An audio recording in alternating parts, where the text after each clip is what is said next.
there was the align learning objectives, and then publish to the students we focus on. This button right here, if it is shadowed, members can see other responses before participating. If I click it and make it active, it means that students must post before they see other people's responses. I personally use this with my discussion boards. I find that there are always eager beavers that will respond to a discussion, and that sort of takes the lead in the way the discussion is going to go. In addition, sometimes students will read other people's posts and then just write, yes, I agree, or that makes sense. By forcing students to have to post before they see other people's comments, each one has an equal voice. Another practice is that you can also assign students to be the leader of the discussion board, and that person is the one that does the first post if you don't want to require members to post before revealing other responses. But that's the way you would do that. Looking back, can you limit backtracking when students are taking tests? Yes, you can. So if we go to our tests, actually, it'll be easier if I go to one that's already created.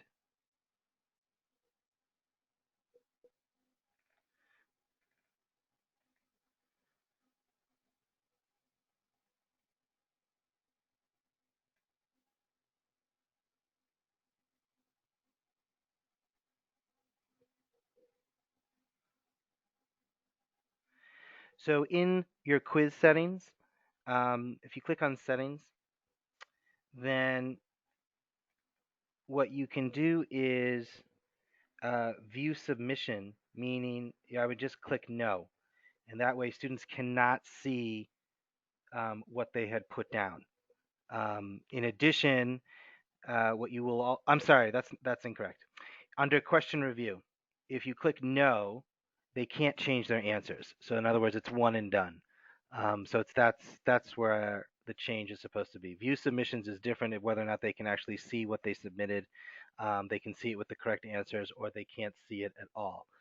Um, but in order to stop the question review, you just need to move that to yes or no. And that's really, there's no right or wrong. It really is dependent on what your goal is with the course, with the quiz itself.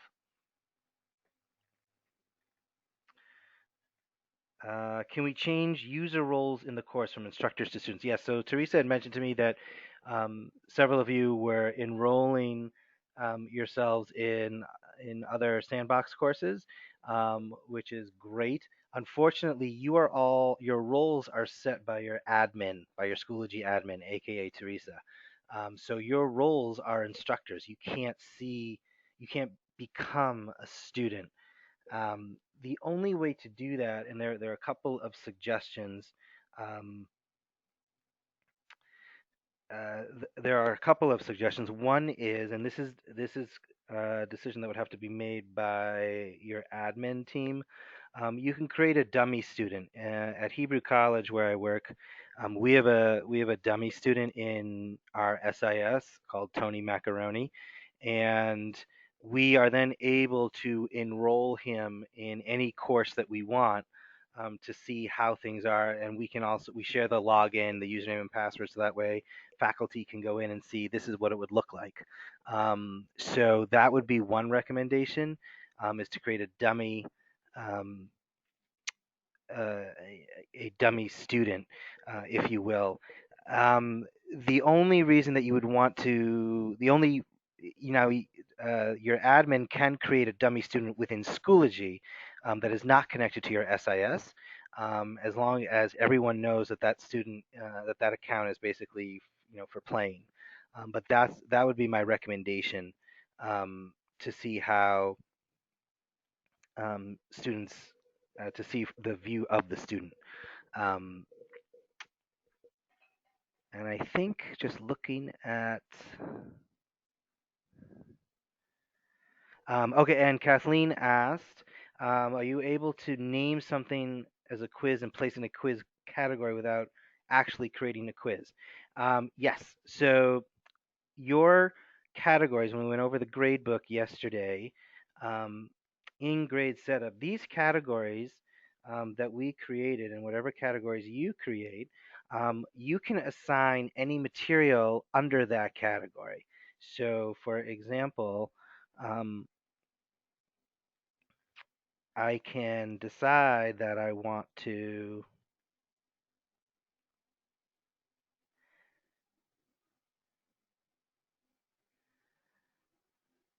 change this page. Oh, I'm sorry, this is not gradable. Sorry. But let's say here's an assignment where students need to say, yes, I completed the reading list. I can assign this assignment under any category. And so it'll be weighted accordingly. And it doesn't have, the format does not necessarily have to be directly related to the category in which it's being graded. That's a great question. Are there, I know that also Teresa posted some questions. I'm just scrolling up the chat.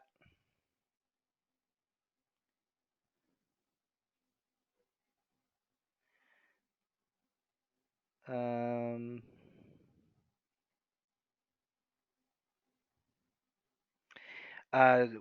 Someone asked, have we experienced any issues with statistics resulting from randomizing questions? That is a great question, and I may ask for clarification. So I'm going to answer it um, by saying that I think the question is asking, and please correct me if I'm wrong, um, that does the randomization of the quiz questions, um, does that impact the analytics that are produced by Schoology? In other words, in terms of looking at the analytics, if that is correct, um, can you please let me know? Correct. Okay, awesome. So the answer is no, it does not. In the teacher view, and let's take a look at a quiz. In the teacher view, when you're looking at the stats, um, Schoology will be able to analyze the statistics um, of the quiz questions, regardless of the randomization. So it will know that um, that each question, it'll analyze each question's results regardless of the order.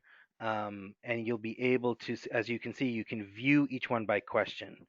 Um, so it will tell you the stats of the based on the question, and it's independent of the randomization. Are there any other questions that were not covered?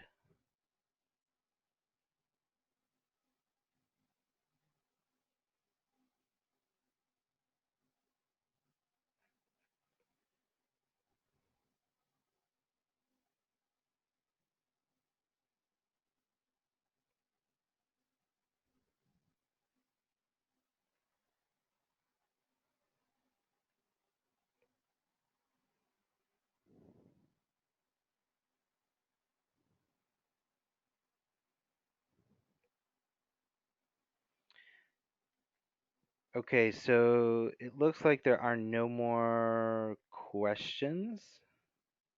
Whoops, here we go. Um, would a dummy student be the only way to preview what the student actually sees? Um,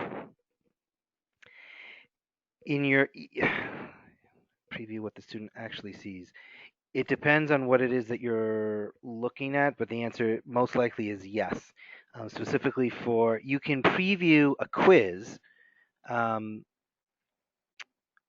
so there is a preview button that you can see what it would look like. And you can go through the quiz, but it won't grade it because you are the instructor, but you can walk through each question to see what it is like. In terms of the actual assignment, that's one of the reasons. It's one of the reasons why um, it's one of the reasons why you want to create a dummy student, so that way you can see specific see exactly what it'll look like. Most of the materials that I have shown you um, in terms of assignments and discussion boards look relatively the same as they do to the student. The only difference is, and we'll click on this one. The only difference is that in the student view, a student would see a little box that says submission. It wouldn't say how many were received. Um, you would you would be able to. The student would not be able to edit um, the content, the rubrics. You can check on the link, and you can post a comment from the student perspective. So this is what it looks like for the most part as a student. The only thing that's missing is the submission box.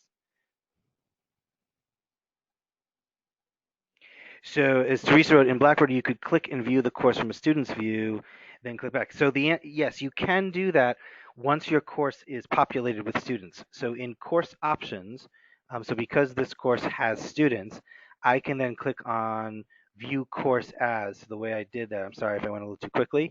Under course options, click the first item, view course as, and then I can click on a particular student and get the view. And then I can click back to the course. But I think the question was, and correct me if I'm wrong, that when you are building your courses, is there a way to see what the course is going to look like as the student? Truly the only way to do that. Number one, you cannot do that in resources. There's no way to view what you are building in resources, which we'll get to later.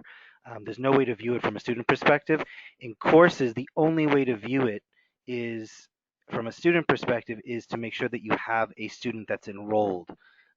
Another option, and this is also dependent on what your admin wants to do, is there could be you can create um, a different username and password or a different account for teachers that would have the role of a student, and then they could theoretically enroll themselves into a student. I do that um, in so that way I can access the courses that I'm using for training in my site, in my work site, so that way I don't have to flip back and forth.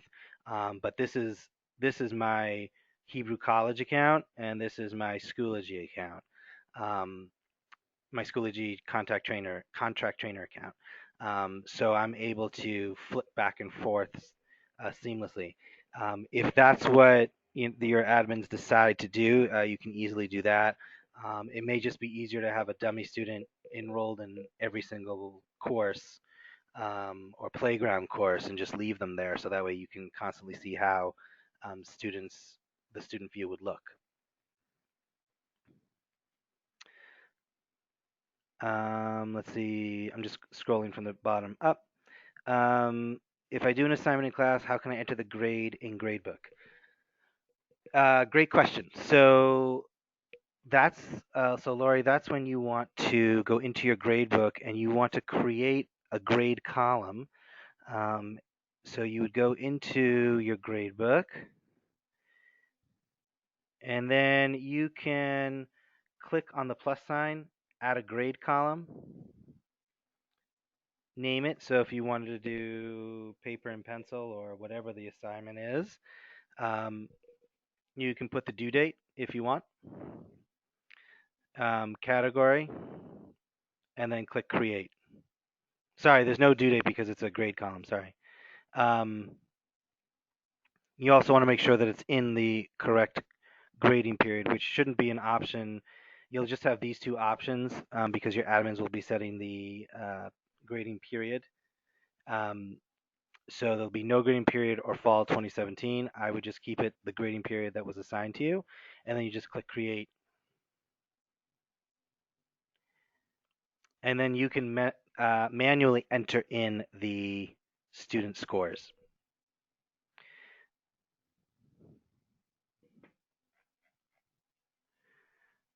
Okay.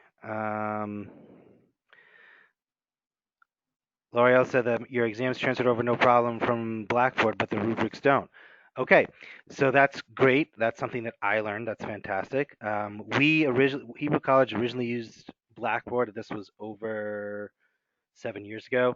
So at the time, those types of transfers did not occur. So that's a recent upgrade, which is great to hear.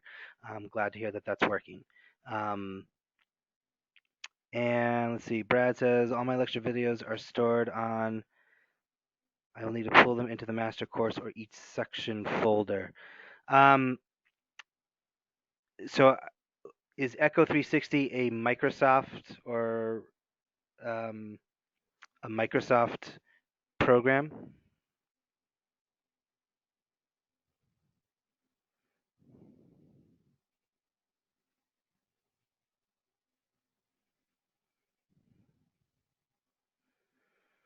So if it is a Microsoft program and it's connected to your OneDrive, it's a separate software. Okay. So if you have videos that are stored um, in a separate program, in a separate software, um, if they are embeddable, you can embed the iframe, or you can create an iframe if the video has a public but secure link. So I can talk about that a little bit. I know that was a question before in terms of how of embedding content. Um, so I'm not sure if you're familiar with iGenerate.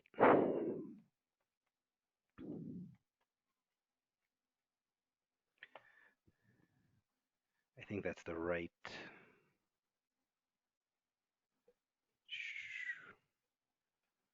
Nope, wrong one. um, but you can create a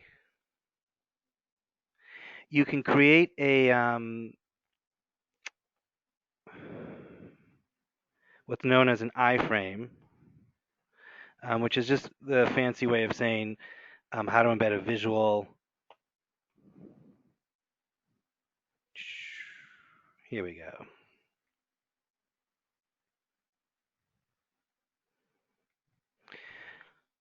So this is an iframe generator script, and what you can do is you would enter in your source URL. So if the video is web-based or cloud-based, you can enter in the URL of the video, um, and then it will generate the iframe, and you would then copy that code into your material. So for example, let's just take one that's done already.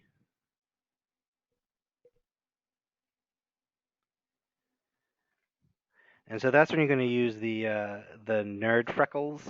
Um,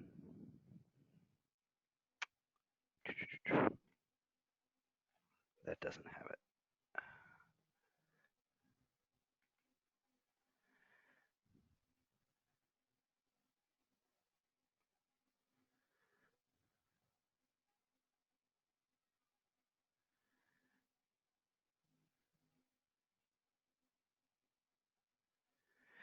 Okay, so in order to embed this video, if there wasn't a YouTube app with the insert content, so let's say that app hasn't existed until about a year ago. But what you would do is you would click on the nerd freckles, switch to HTML, and this is the iframe. This is what that iframe page is going to create for you. It's going to create this code for you without you having to know one bit of code. And you're going to just copy this and paste it right into your assignment, your page, your quiz, whatever, your discussion board. So I just pasted it twice. So theoretically, what should happen is that there should be two iframes now. There should be two copies of this, and there it is. And we can take a look.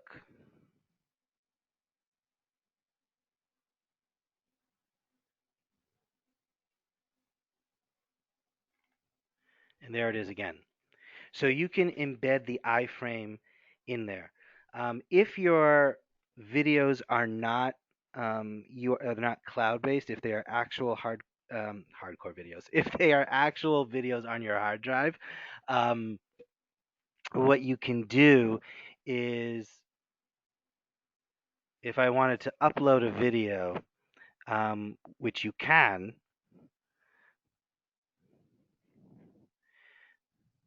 insert image or media.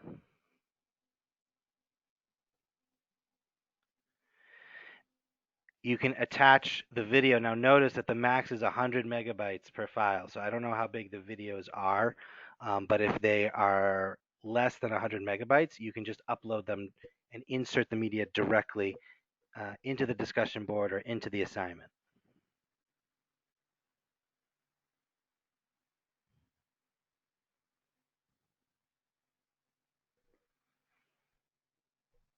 These questions are great. Keep them coming. Also, just so you know, the way that I was able to put an announcement, which is part of the communication, um, is when I type my update and I click on this little plus box, it gives me the option to attach it to a Twitter, to a tweet, to a Facebook post. This is the item here, this little bell. You're not going to have to worry about this little icon because you're higher ed, and so you don't have to deal with parents. Um, this little icon here means it makes it an announcement. What that does is it puts the exact same update, the exact same content as you saw here, right at the top. The idea being that that's probably the first thing, or hopefully that's the first thing your students will notice. You, as the instructor, can then remove it, once class has started or after a certain amount of time, and then it's gone. But that's one additional way to communicate with the students. Okay. Is there a place to directly to textbook LMS, or is that same as an iframe? Um, so textbooks LMS like Pearson or McGraw-Hill, um, it can be a little tricky because you can't embed an iframe within an iframe. So if you have an interactive textbook and you've got, if there are videos, there are images in it, it won't play those videos or images within Schoology because it's too many layers. Um, if it's just a standard digitized textbook, then you can embed it using the iframe, or you can also try um, embedding it with the insert content feature. So if I'm creating a page for the textbook and can do insert content, you may be able to do it from the web, and you could type in media and you can embed the link or the iframe in there.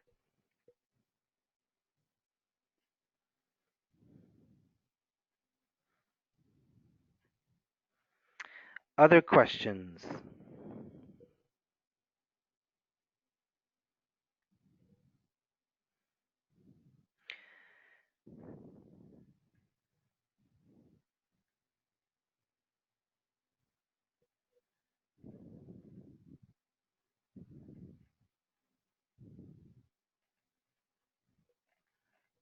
All right.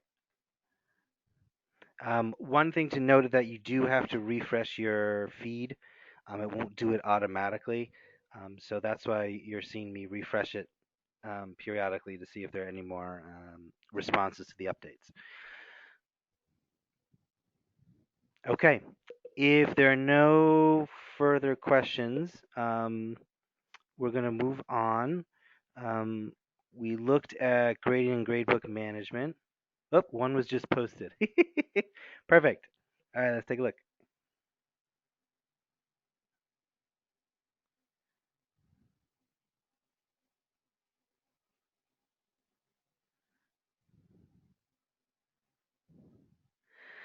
So if you add a column to one textbook, is it possible to include the same column in other textbooks all at the same time?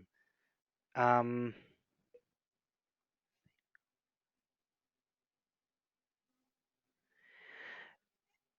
so Joanne, um, I apologize. I'm not fully understanding your question. Oh, meant gradebook? Oh, if you add a column to the gradebook, is it possible to include the same column in other gradebooks all at the same time? Ah, um, from multiple courses. So the answer is no. Um, you can do what's called um, a bulk edit, but that's all within your course. And those are the three nerd freckles over here. If you click on bulk edit, so here are all of the assignments. So notice that many of my assignments, the category is ungraded because I didn't assign the grading. This allows me to edit without having to go to each individual assignment. So I can change this category to a discussion. I can change the factor. I can change the present. I can change how I'm going to assess the student. I can also put a due date, and I can do that for all of them or for any of them. Just make sure you click Save Changes because if you click back, nothing's going to save. The other pieces, and this is more for K to 12 when they have snow days. I don't know if you have snow days down in Texas. We certainly do. We had 5 up here. So my kids were extremely happy.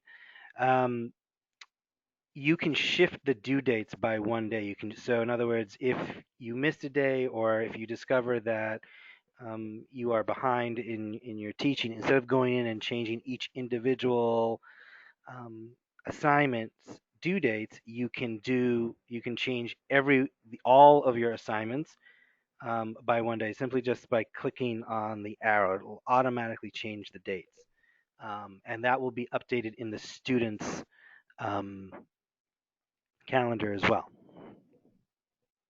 But you cannot, in the original question, you cannot that grading column won't be copied over um, to your new courses. You're going to have to do it course by course, unfortunately.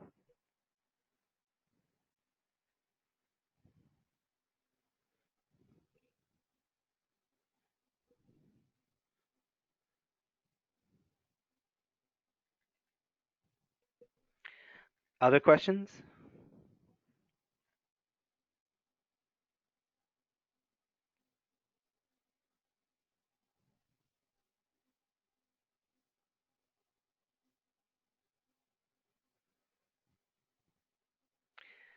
Can the gradebook be copied?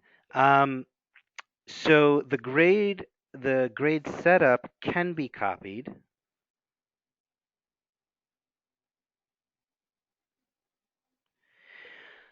So here are our categories and here are the weights. You can click copy settings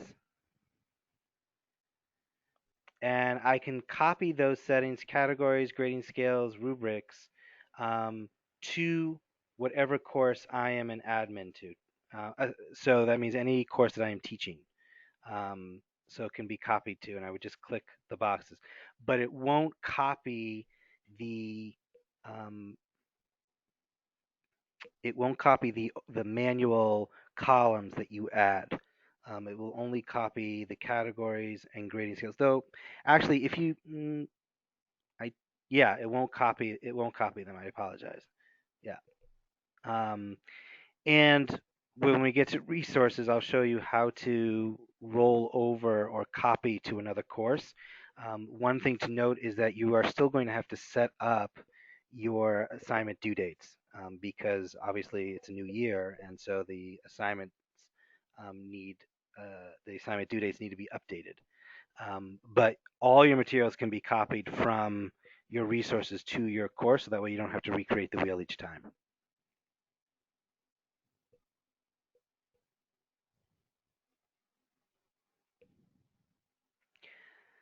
Other questions?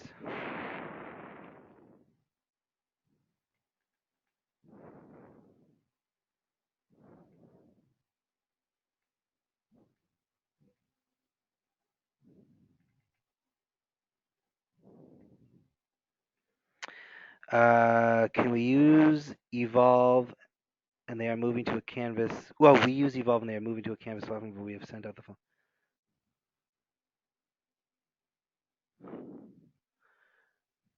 As a result. Okay. So, Katina, is this a question or is this? It looks like it's just information.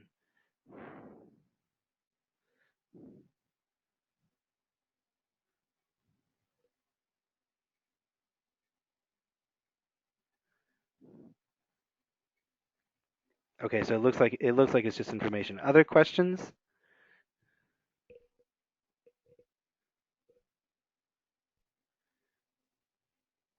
Okay, sounds good, Teresa. Okay, so without further ado, let's take a look at our agenda. We're going to focus on groups, um, and then we're going to focus on resources, and then talk a little bit about some of the features you can use, um, and then open up the floor for any further questions that you may have. Again, feel free to either follow along with me in the course that I created for you, or you are more than welcome to follow along in your own course settings. As instructors, you should be able to create a group. To create a group, um, you have to name it.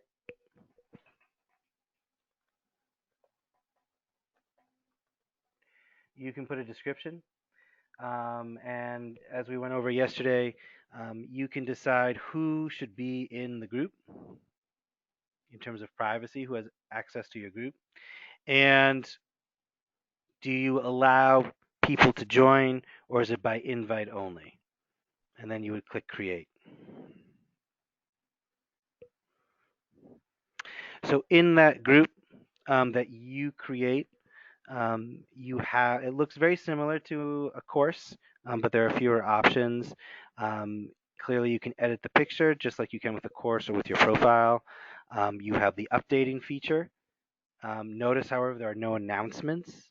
It's just through a tweet or a Facebook post. Um, you can create discussions. So if you and the discussion format is very similar to the discussion in the course. However, you will notice that there is no grading feature. There's no timestamp as to when you can open or close the course.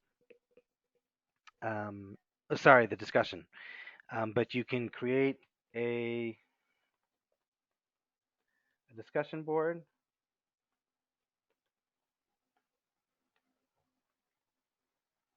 just as you can create a discussion board in a course, and automatically people will see it in whoever is in the group. In terms of members, as the instructor, you can add members. Um, you can do it in one of two ways. You can either click on the students that you want to be part of your group. You can also add members without an invite, meaning that they will automatically be added. So if you're creating study groups or um, if you are a science teacher and you want your lab the students that are in lab groups to automatically be in a group without having to select an invite, without having to open up an invite in RSVP, just click that tab.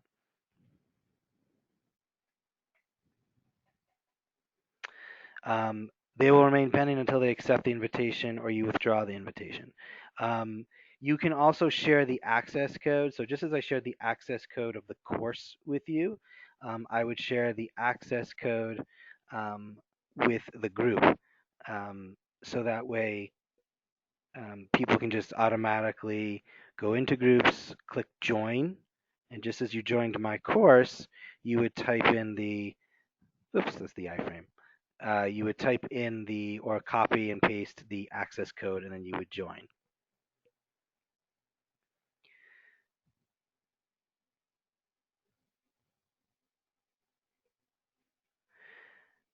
Now, resources, very similar to what we saw yesterday, and we'll go into a little more detail about resources.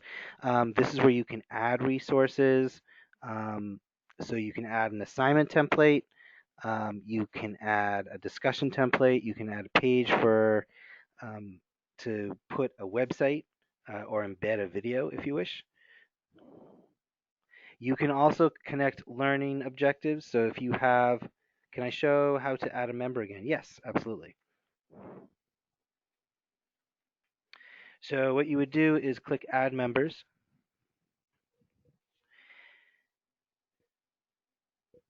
And you can either type the name of a person, click the box, and you can do it person by person.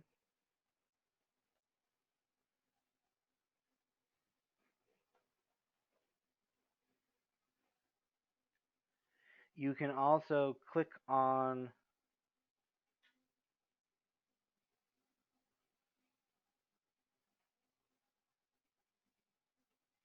the page above, and this will show you all the students that are in this particular school.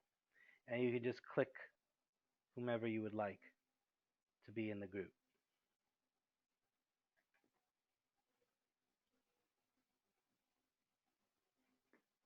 Now it's not showing up because these people need to accept the invitation. So let's go to Sophie's page.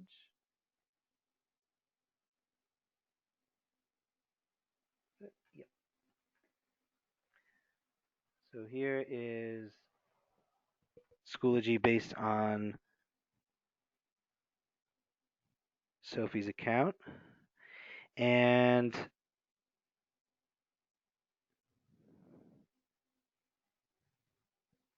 let's see.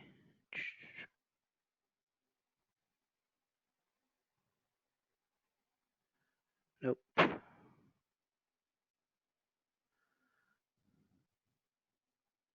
It should have popped up for Ms. Sophie. Ah, there it is. Okay.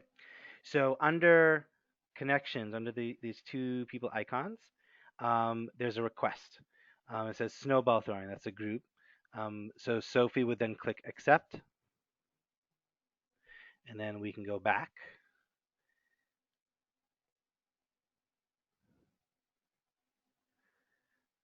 And there, Sophie is now part of the group.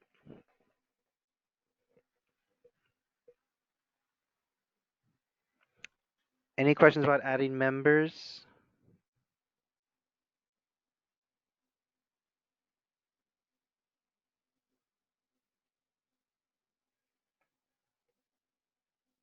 Okay, great. So in resources, you obviously can add whatever materials you want. The other piece that I wanted to focus on are albums.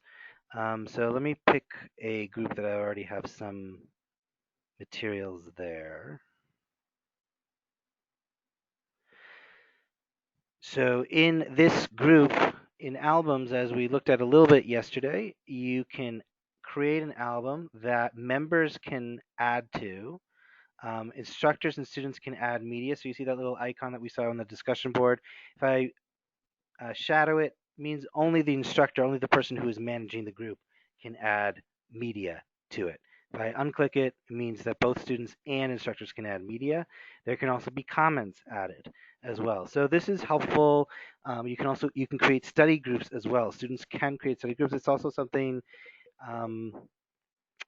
that you will want to discuss as an institution as whether or not you want students to have the ability to create groups. The benefit is that they can create their own study groups and put materials up.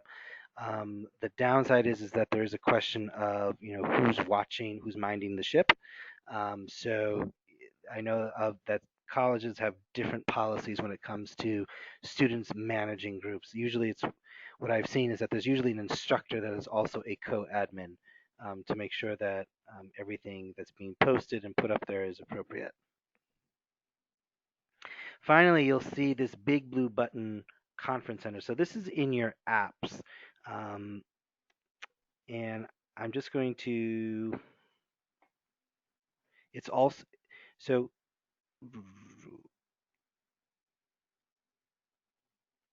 so on your home page, there's what's called an app center. Typically, your admins are the ones that will be doing that. These are all the third-party apps that can be integrated into Schoology. So there's the Microsoft OneDrive resource app. Um, for the most part, the admin is the one that needs to click on it and embed it and make and activate it in your courses. You can look and see which ones are here. Many of them are free. Schoology is constantly adding new apps, um, and a lot of them are becoming more. They used to be very focused on K to 12. Now they're adding higher ed apps, which is great.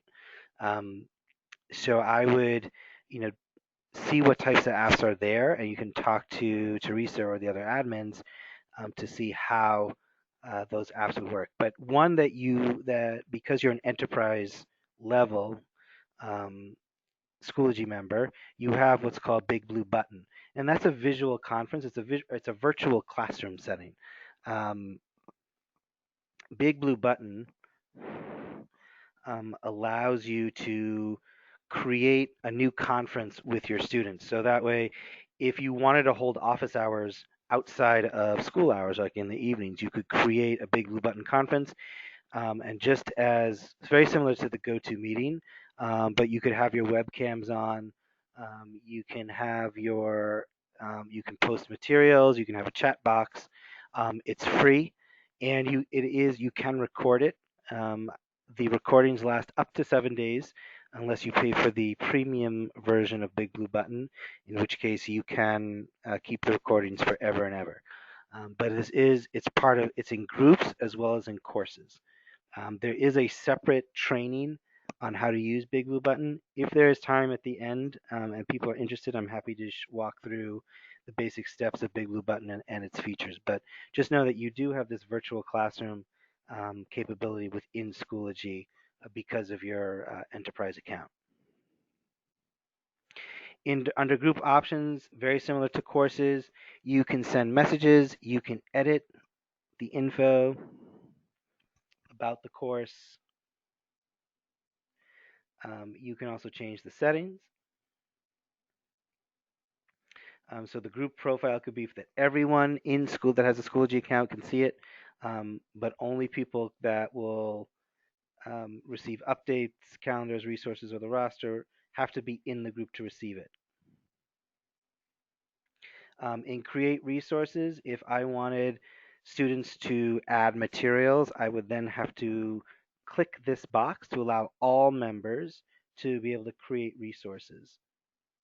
If it's just going to be the faculty member or the group admin adding resources, then you'll want that box checked. Now there is a moderate feature where you can display all deleted posts for this group. You can enable moderation, which means that anytime somebody posts, you have to approve or delete it. So there would be a post here. It wouldn't come up, it wouldn't show publicly until you or the group admin um, approved the post. Teresa asks, will I show how to delete a group? Yes. So what you would do is click on See All.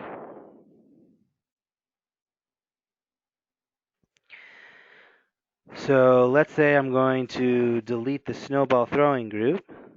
Click the cog.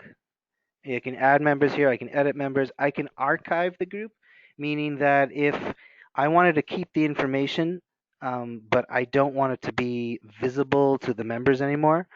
So this is good for at the end of a course if you have a study group. You can archive it. That way you can access it whenever you want, but it's not a live group anymore, so you don't have to manage it. Or I can just simply delete it, and then it is gone forever.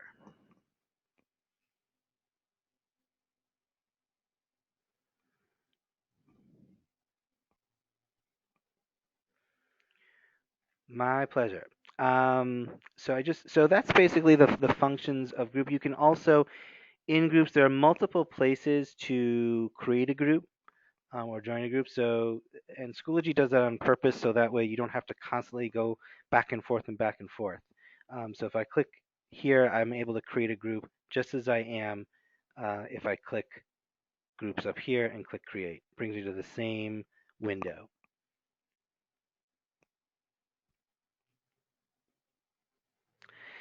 Any questions about groups?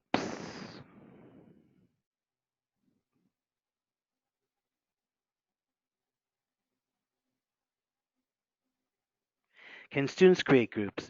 That is dependent on whether or not you give students the permission in their roles to create a group. If you do, then they can. If you do not, then they are not able to. Again, it's dependent on what your school policy is with regard to students being able to create content and post it in Schoology.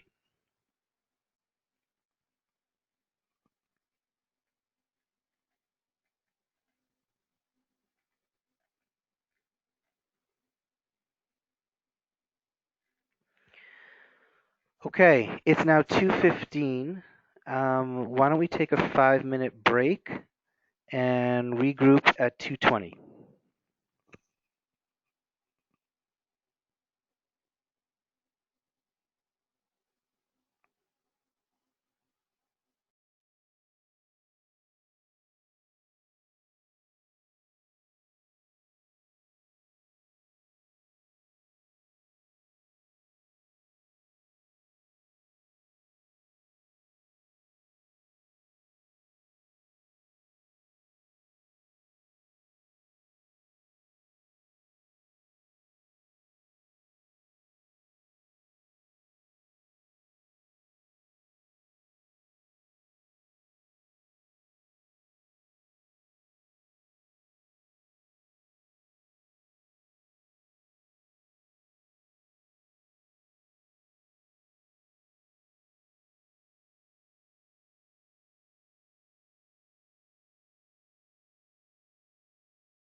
All right.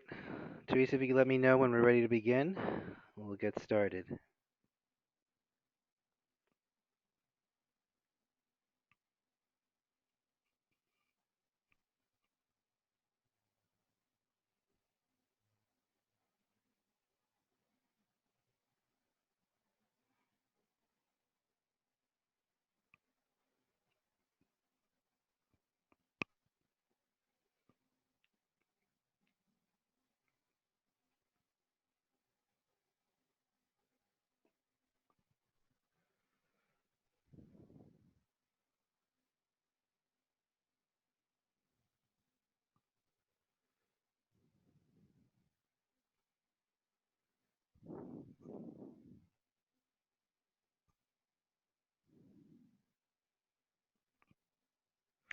Awesome. Okay. So, what we're going to do now is move on to resources. And then, when we're done with that section, we'll talk a little bit about best practices, what tools you can use to help you as you continue learning the system. And then I'll take time for any questions that people have. So your resources, which you can access on this tab here, again, we talked about this yesterday. There are three levels. There's personal resources, so that's where you would put your, it's called your content management system, your CMS, and that's where you can um, put materials that you want to transfer over to your live course. There are also public, so that way you can search for materials that you may be that may have already been created and shared by fellow Schoology users. And then there's the group resource. So, for example, that Snowball group, for example, all the resources that we would put in there, you would then see for just for that particular group. So, for example, when I click on resources, and it doesn't matter which one I click on, it all brings me to the resource page. On the left-hand side, you will see that here are the different categories. So these are all my personal resources. They are not shared with anybody right now. To add a resource, it's very similar to what you're doing with adding a course. My recommendation is to create a folder for your topics, just as though I have here. So, for example, this is a course that I teach, positive behavior support in the inclusive classroom. We used to call it behavior management, but it sounds nicer. Um, and inside, uh, you'll see the course content. I teach by doing it in by units or themes, so I don't go weekly. But this is the order in which I would do it. Notice, however, that all the materials in resources, they're not necessarily formatted. So typically, I would format this folder. Once I format it, it will then copy the exact same way from resources to the live course, and I will walk you through how to do that in a few moments. But anything that I add to resources, so if I go back to my Master Instructor course, and let's say I want to add this folder here with Jean-Luc Picard, I can click on the cog, and I would click Save to Resources. Notice I can copy to courses. You can copy to a live course, another live course, or I can save it to resources.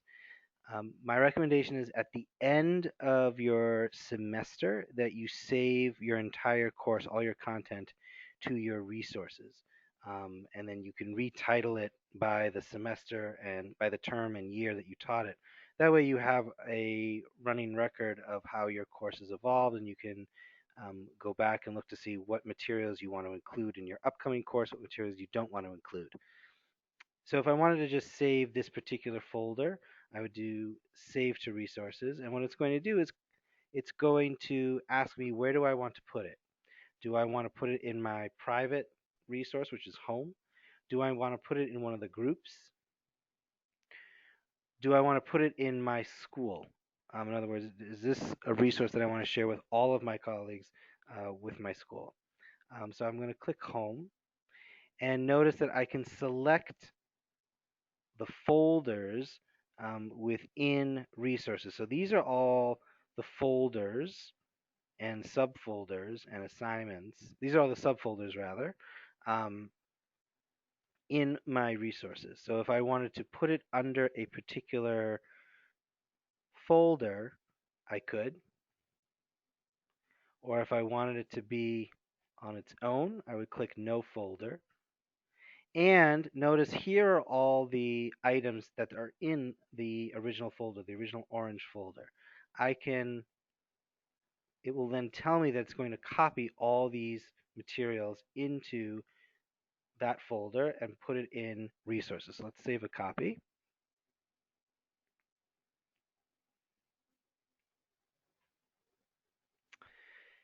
And let's take a look. So here are my resources. And it will populate down at the bottom, and there it is.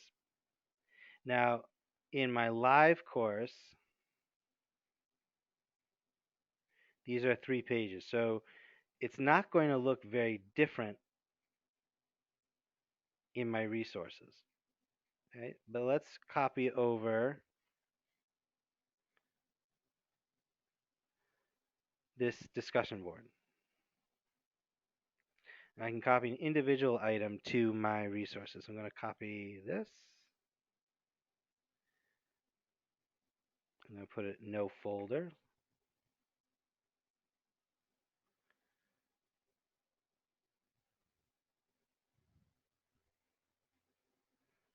Scroll all the way down to my personal resources. Here is my discussion board that I just copied from my live course. This is what it looks like. So let's go to the live discussion board. This is what it looks like in my live course. Mind Control 201, a due date. Here's the comment. Here's the rubric that I assigned to it. And here's my ability to write a comment.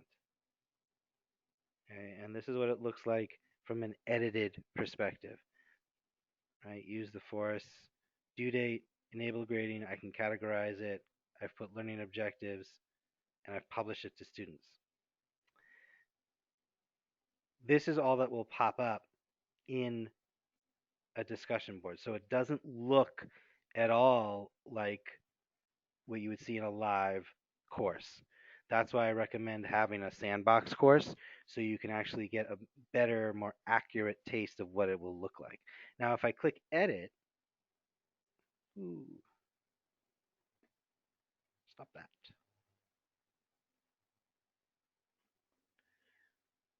Hope nobody just had a seizure.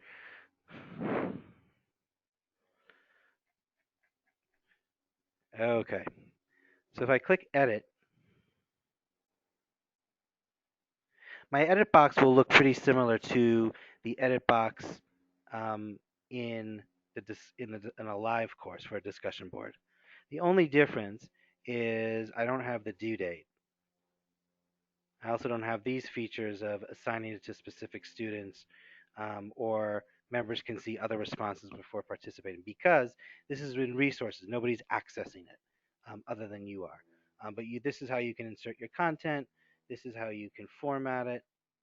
So if you wanted to make it bold, if you wanted to highlight it, you can, and that will then save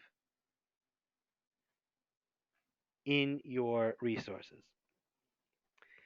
Now, to add material from your resources to your course, uh, you need one thing to make sure that you have, which is your live course, which your admin will set up. Um, the way to do that is you're going to click this little box, scroll all the way to the top, click Edit, then click on Add to Course, and then click on the course that you want to add it. It'll say Import from Resources. Here's the title of your material. You can then assign a due date if you're going to add it um, to the live course. So you can assign it here if you wish. But you can only do that for each individual material that you are adding. And I'll explain the difference in a second if you're going to add if you're going to add a whole folder. Click import, and then I can go to my live class.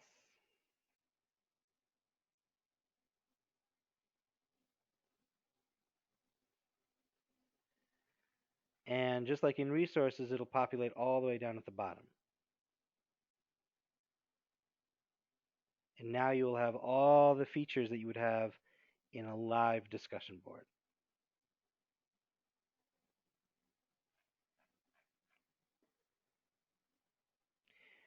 Now, if I created an entire unit and I wanted the entire unit copied, I would simply click the box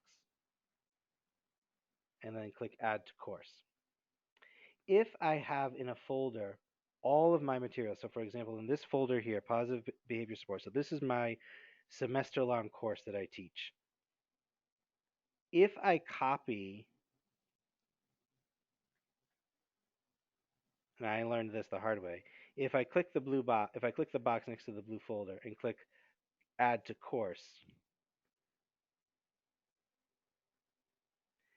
it will ask, are you sure you want to import 109 items into this course? If I click import, it will import them all, but it will import them all in a separate folder. And I'll show you what it looks like.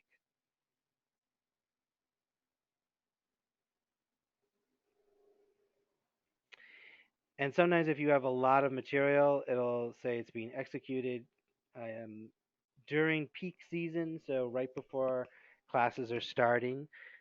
Sometimes the servers can get a little backed up, so it may take a little while. Let's take a look here and see if it's in there.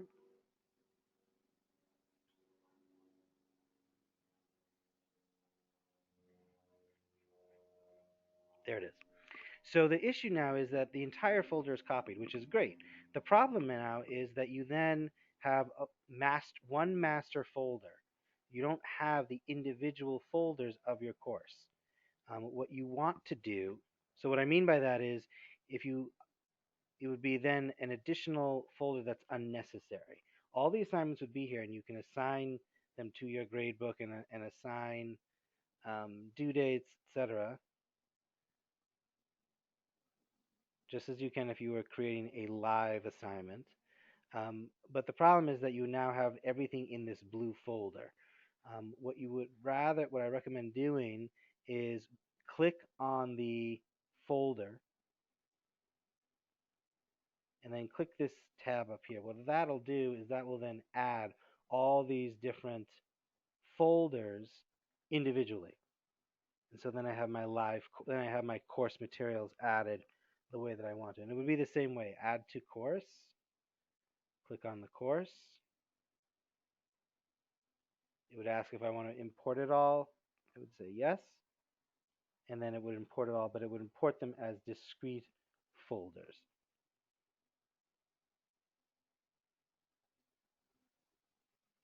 Questions up until this point?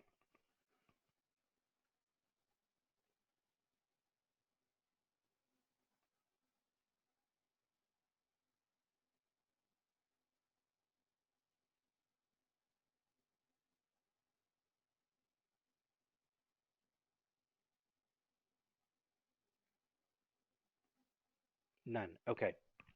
Joanne, I see your question about Big Blue Button, and I promise to get to that at the end of looking at resources. Okay, so as we went over a little bit yesterday, clicking this will share the resources in public. Um, Notice that tests and quizzes within this folder will not be included in the published version. You have to publish a quiz separately. But then you would have the title of the course, a resource type, and then you would click Make Public. You also have the cog that allows you to edit. You can also add this folder to a particular course. If I click Copy, it's just going to copy it to somewhere within resources. It won't copy it to another course. So if I wanted to add a copy of Multiple Intelligences to my spelunking group, I would click copy. Now I can access to see if it happened in one of two places. I can either go to groups and click on spelunking and then click on resources, or I can click on group,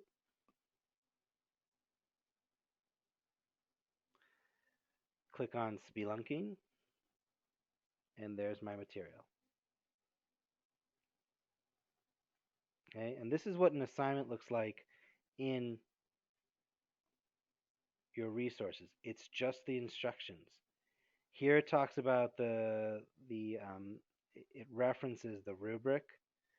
So if you were to go to the live course,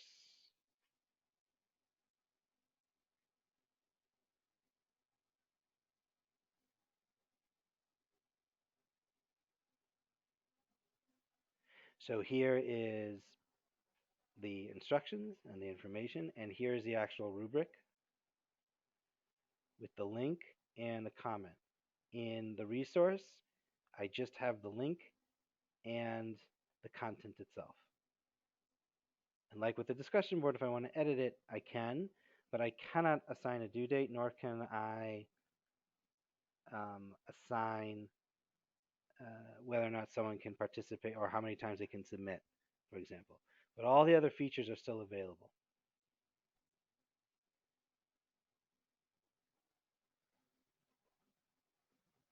So all of these assignments and materials and discussion boards are within this spelunking group.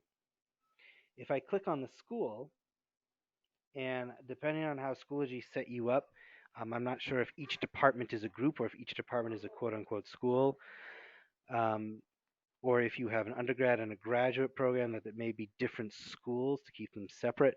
Um, but here are all of the items that are shared in the quote unquote Margola schools, or any instructor that has access, that is part of the Margola school, can access these materials.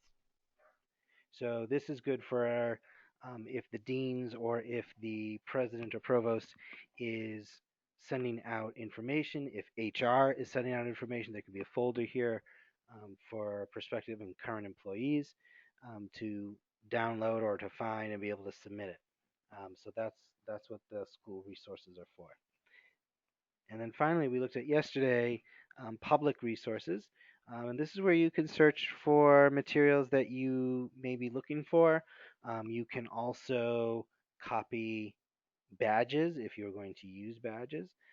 Suggested resources, these are dependent, based on the number of downloads or a number of times that someone has added this to their personal uh, resource file folder. And that's primarily what resources do. Questions about resources? I apologize in the back for my dogs barking.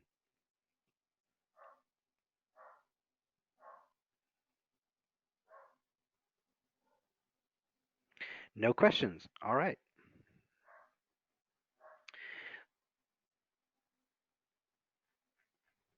So to answer your question, I believe, forgive me, I don't remember the person's name, but it had to do with Big Blue Button. Um, I'm getting to it right now.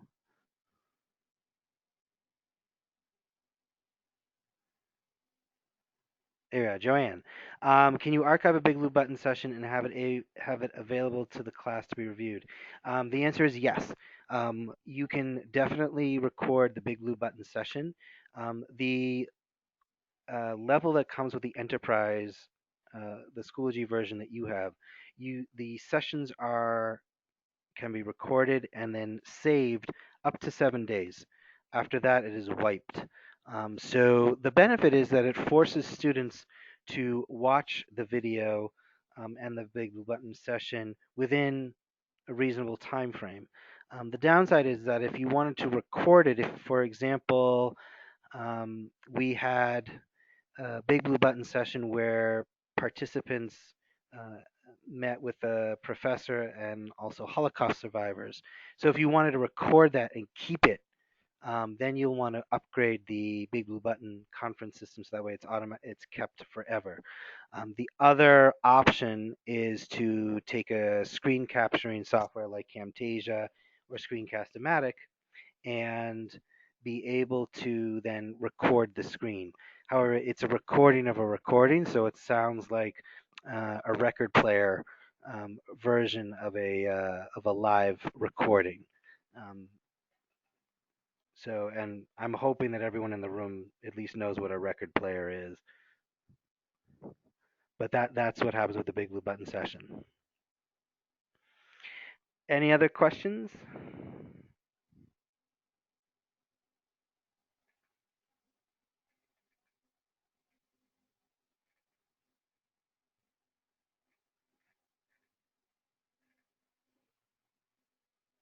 Okay, so let's talk a little bit about best practices when it comes to uh, how to use Schoology.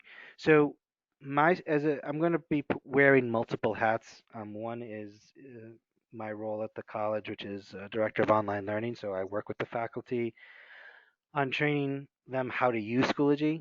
Sometimes, especially for the adjuncts or those that only teach every other year or every other semester, they need a refresher course.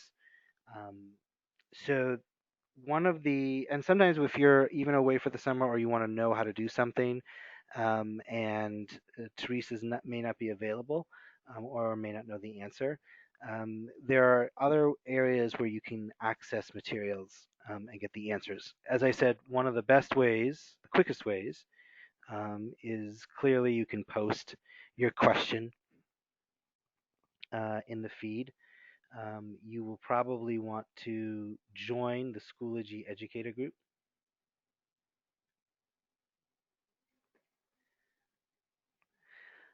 Another area, another aid is this little question mark. This is the support page.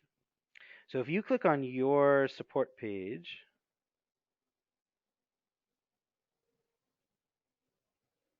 oops, sorry.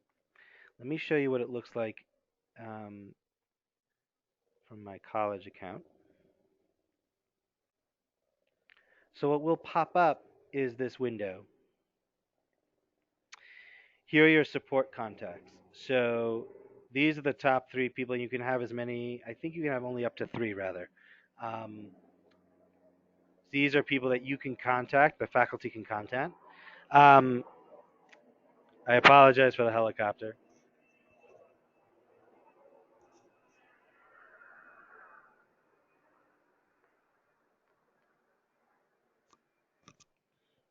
Okay.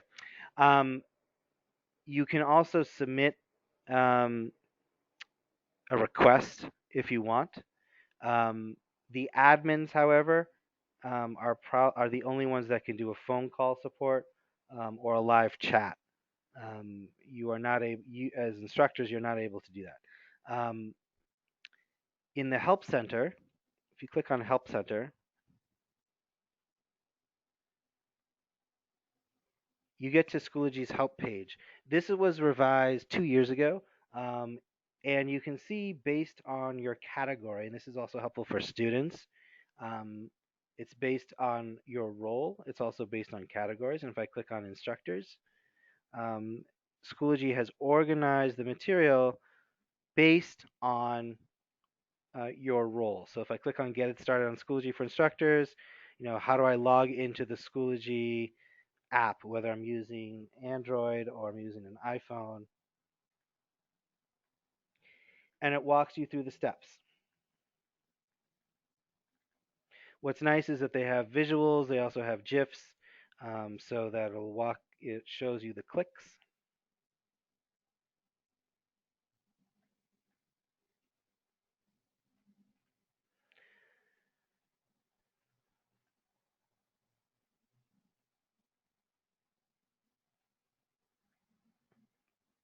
And here are the different sub areas or sub content with regard to the Schoology Health Center. I can also do a search.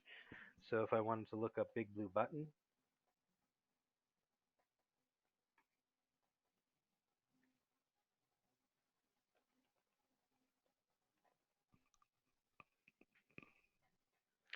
35 results will come up. So a leap, I'll get to what a leap webinar is in a second. How to use Big Blue Button, I can click on that.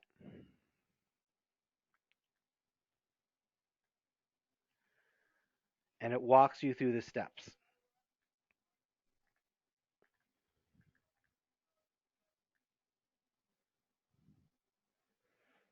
So these are accessible to everyone. You can also submit a request. So this is helpful if you want to. So for example, let's say you want a specific feature, such as you want to be able to copy your gradebook, the gradebook columns, over to another course, including um, the columns that you added, that you manually added. So you can write that here, submit a feature idea, or you can ask a question, and someone from the Schoology support team will get to you within 24 hours.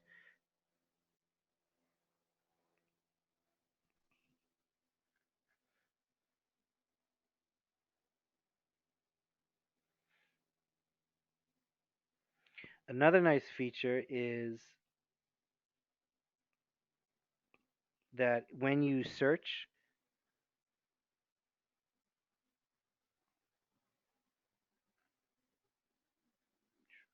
let's do it this way.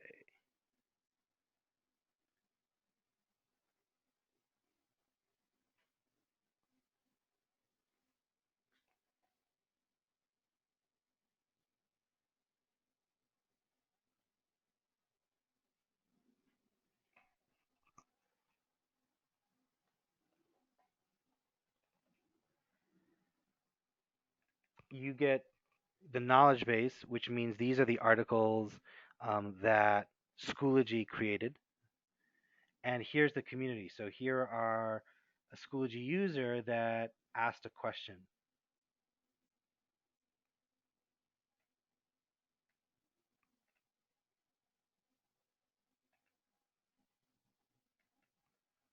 So you'll also see the timestamp. So notice that nothing really goes away. So this is, already 3 years old.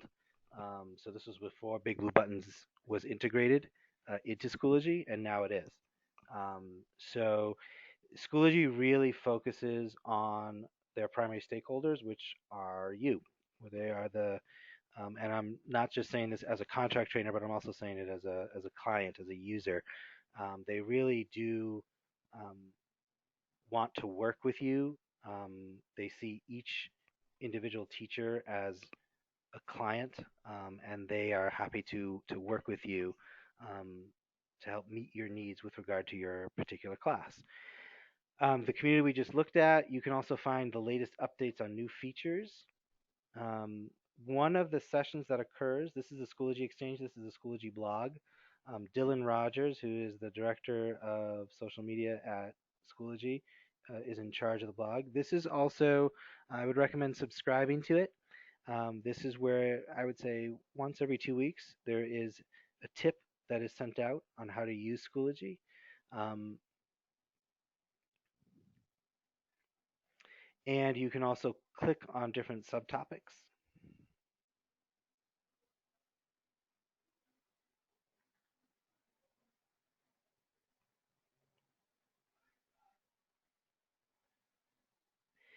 In addition, I may have to search for it. Once a month, there is what's called a Schoology Leap webinar, and it's led by Bradley Kemp. He is a senior instructional designer at Schoology.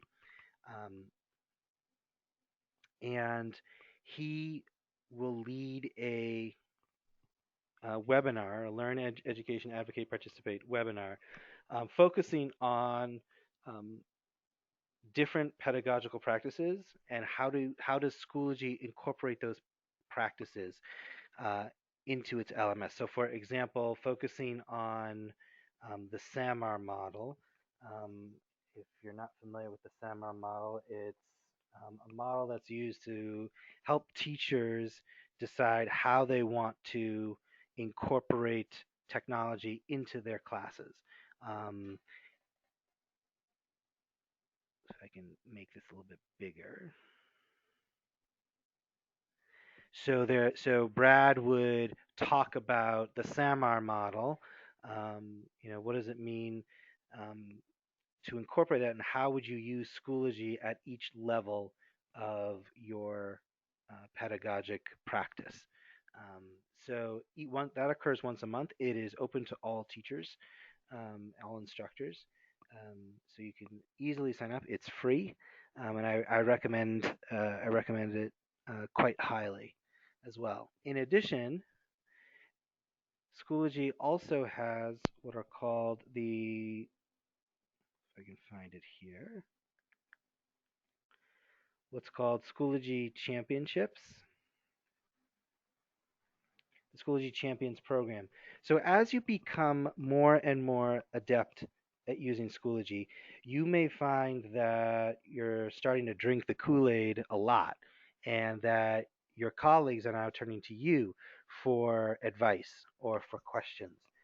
Um, you also may find that you're really getting involved in the Schoology community by posting on the updates, by answering questions. So an example is Mr. Pulley, Phil Pulley. He was an outsider to Schoology. He signed up first with a free account, and was asking questions of the yin yang. And then he got his school to pay for a subscription. And he is one of the top people that responds to questions that people have in the feed. As a result, he is now part of a Schoology Champion program. And it's a elite is not the word I would use, but it's a small group, 174 members, and these are dedicated Schoology users who are willing to test out new features in Schoology. They are also willing to answer questions of Schoology users. And the idea is that the ones that participate in the program theoretically could become ambassadors, where you represent Schoology at events. You also meet with the Schoology marketing team on different events, that how to promote Schoology. You learn about new features. Yeah, I highly recommend. I'm also a Schoology ambassador. I highly recommend looking into it to see if it's of an interest to you. Um, it's really a great way to increase your personalized learning network and create a Schoology, create a community of practice where you can bounce ideas. So, for example, in a course that I am teaching this fall on pedagogic design, uh, one one unit is focusing on the SAMR model, and so three ambassadors um, and it just happened to be that one of the ambassadors posted, "Is anybody knowledgeable about teaching SAMR, and would they be willing to share their materials?" And as a result, four of us are getting together, and we created a professional development course for that we are beta testing with our four institutions. Um, Two are public school, one's a private school for the deaf, for the hearing impaired, and then mine is higher ed, where I focus on training teachers to be special ed teachers. So all four institutions are going to be participating in this particular unit together. And it really would not have been possible without Schoology as the backbone and having giving us the opportunity to collaborate like we are. So it's really exciting. It does flatten the classrooms where you can really connect with your colleagues in other universities and other colleges, to be able to share materials, to be able to share ideas, and even to bring in guest speakers by using the big blue button feature. You can bring in a guest lecturer for the day, um, or have the author of the text of the book that you are reading in class, bring them in and have them participate in a class. So really, the sky is the limit when it comes to Schoology's ability and use within the classroom. So I know I've been babbling for a while. I do apologize for that. Are there any questions with regard to the support page, with regard to ambassadors?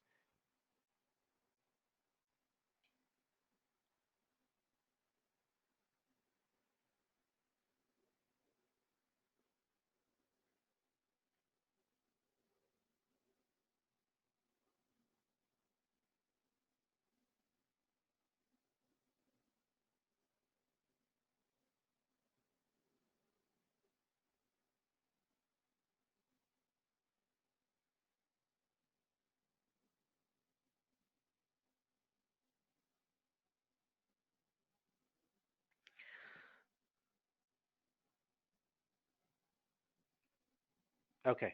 Um, so I see that there are two follow-up feeds.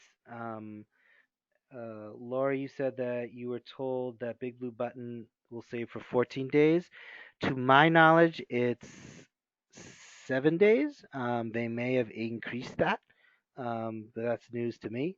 I was just at Next, so I'm not sure um, how accurate that is, but I can look into it um, and see if it is going to be safe for 14 days. That would be great if they did. That means it's longer. Um, but I would look into it. It typically will say after the recording how long it will last. And then Brad wrote, some of your adjuncts only use publisher sites, Pearson or MathLab. Can Schoology interface with these platforms? Um, yes and no. Um,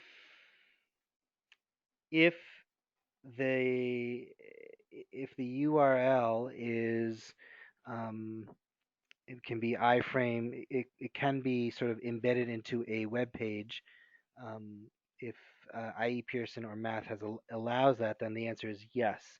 At the very least, you can embed it into an assignment, into a discussion board, or into a page. Um, Most likely, you will want your admin to see in the App Center um, if the software is there. I do know that one of the big textbook companies, they are working with Schoology. I can't remember if it's McGraw Hill or Harcourt. Um, you can also make the request as well. Um, the way that Schoology will do it is it'll do a RICE analysis, RICE, meaning how big of an impact is it going to have if they put their resources into designing an app to allow the software to play nicely with Schoology. Um, at the very least, I mean, if it is a high priority, you can talk to Schoology about it. They may be able to create an app just for your school. That will probably be an additional cost, but I would certainly recommend talking to Schoology about it if you can't embed or if you're looking more to embed. So I know that some e-textbooks have assessments that you want to connect with your gradebook or your SIS. So you would need to definitely talk to Schoology about that, in addition to talking to your SIS about the integration.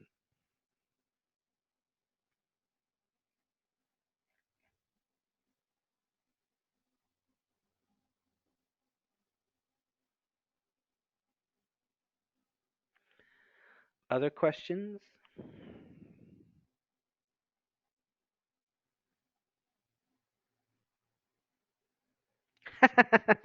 What is Tony Macaroni's GPA? Well, that's the first time I've ever been asked that. It fluctuates. An area of growth for him is communication because he very rarely will submit an assignment. But he is always present in every class. So, showing up is what, 50%?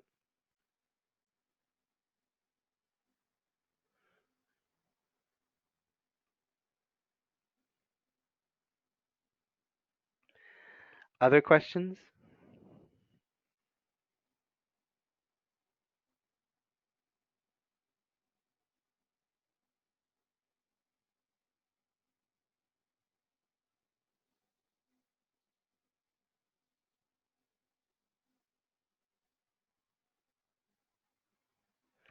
One other piece that it doesn't look like it. Okay. One other piece that I just want to show you, and then we can take a 5 minute break, and then we can come back. And if there are other features that you would like me to go in more depth, I'm happy to do that. Or if you'd like to end early, I'm also happy to do that. The choice is yours. When you're communicating or having students communicate, one of the issues that can pop up is you may not get a response. So you post an update, and I had this one year where I posted an update every few days, and I could see the tumbleweeds come by, and there was no response. So in my mind, I was teaching completely online. The students were in Israel and in Singapore. So I imagined that the students were outside their homes picketing, refusing to do the work in my class. When it turns out that they saw the update, but they didn't feel they had to respond, even though sometimes there was a question, sometimes not. So in an update, I typically will ask them to, if they're not going to do a response, even say Reddit, to at the very least click the like button. That tells me that they have actually read it or listened to it, and I know that they are, not revolting against my class. In addition, you can do that as part of your discussion board standard operating procedures, where if a student um, hits, if a student posts and then needs to reply, that they need to reply to a minimum, but that it would be nice to indicate that they read another post so they could click the smiley face. I know that they could just click the smiley face without reading it, but it does add one more level of responsibility on their part to be able to indicate that they are participating, because especially in an asynchronous class or a blended class, you want one of the challenges is to create that community that you have in a live class. So having the discussion board and putting the standard operating procedures and expectations out there enables the fosters a sense of community within the class. Okay, let's take a 5-minute break. We'll start up again at 3:07, and then if there are any topics or areas that you'd like me to go over, I'm happy to do it. Um, and if not, then we can end early. All right, we'll take a 5-minute break.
Okay, it's 3:08, and Teresa can let me know when everyone is ready.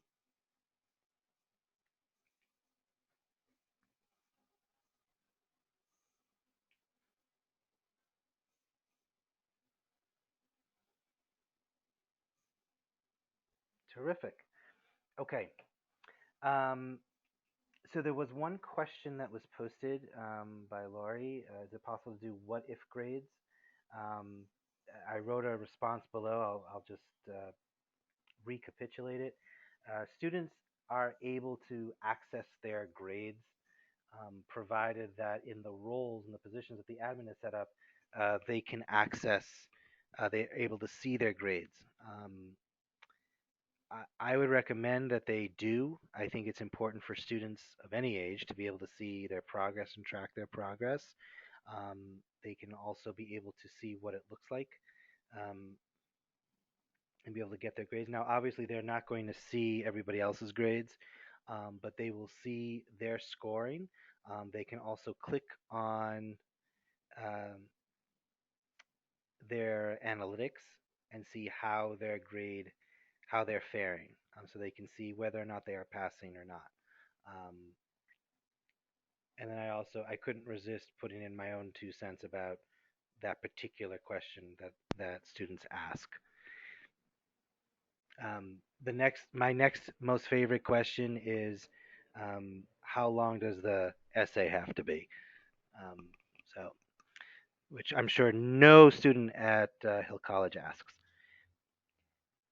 Okay, so we have a little less than an hour left, and I want to make this as useful for you as possible, including giving you time to digest um, the information. So, but um,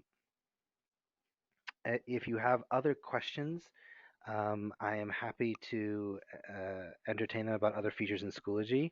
Laurie, you get a prize in asking so many questions. That's awesome. Is it possible to set up prereqs so that students can't move forward until they master one module? Yes. So in the course itself, um, you can set a specific assignment um, to you can set it as a course completion. So for example, um, under options, you would click student completion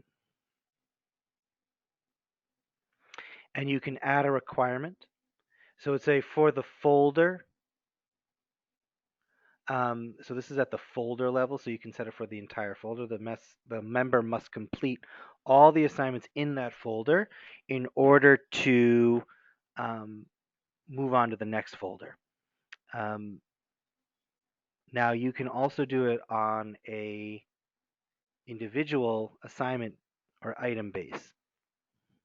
And to do that, I have to click on the folder. So now you see options here. I have student completion.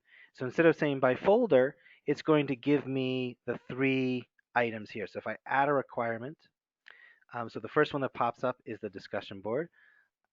And a member must, and then it gives you the options of either of what the student needs to do in order to be able to move on. It just could be view the item, post a comment or reply, or score at least. Um, Now, the cool thing is Schoology will automatically identify what the options are depending on how you have formatted the assignment or formatted the material. So for example, so let's say that they have to post a comment or reply. I can then do an additional requirement. I can do it for the same item that in addition, the student has to post a comment and has to score at least X out of 15 points. So this is based on the rubric score that I put, that this is the maximum number of points. That in order for the student to be able to go on to the next item, the student has to have a passing grade, and I can save changes.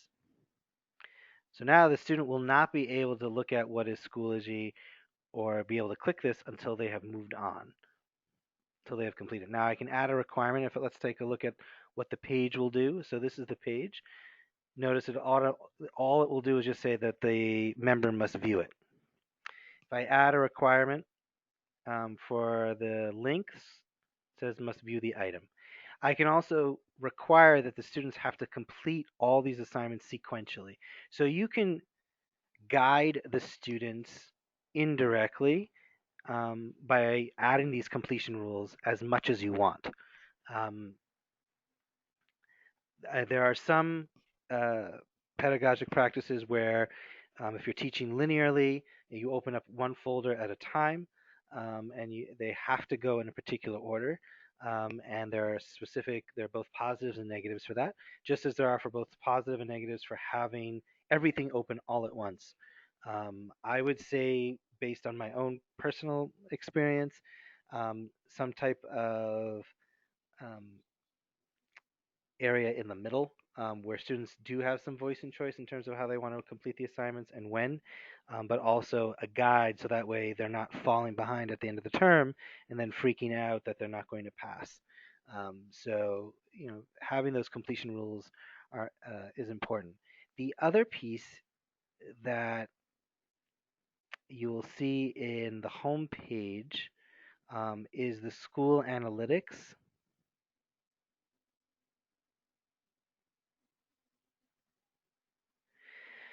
So this will tell you, and this is really more for the admin site, but this will tell you how many, who's using Schoology and how active is it.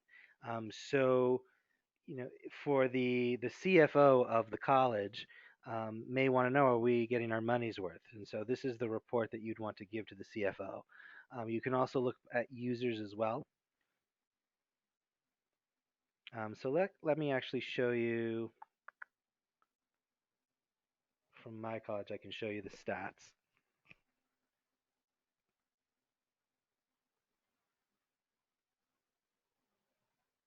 This is also a role system, a permission system. So if you decide that as an instructor or as a department chair, you want to be able to see this information, you have to talk to your admin, and then she will give you the permission to do so. So this is my school itself. There are two sub schools. We've got the main college as well as the adult ed program. These are the total number of users, total number of groups. So this talk walks me through the number of, who's using what. It gives me the whole year. I can type in, see, who should I pick?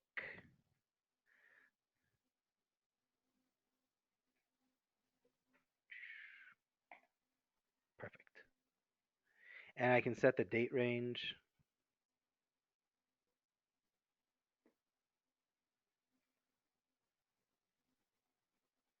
Oops.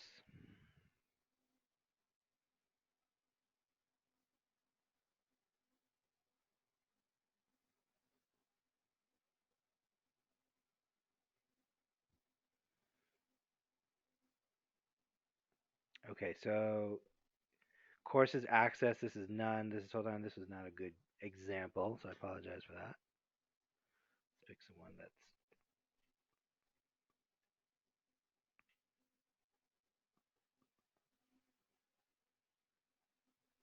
there we go.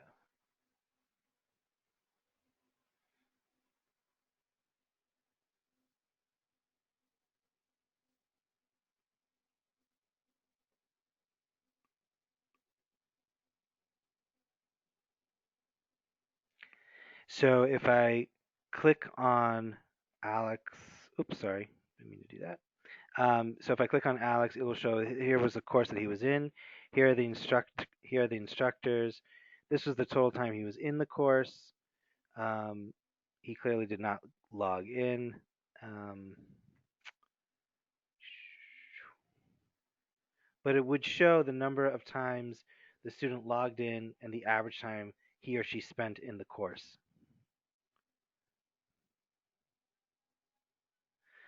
So this also shows who has, and this is from the admin point of view, so this is an admin assistant at my school. This is the source code. This is what she's used to access it. She was able to log in. Um, I can also see if she's changed her password. So these are more for the admin pieces. But in terms of the users, you want to be able to to see how a student or how a group of students are accessing Schoology or using it. So this would be the school analytics to be able to see it. Um,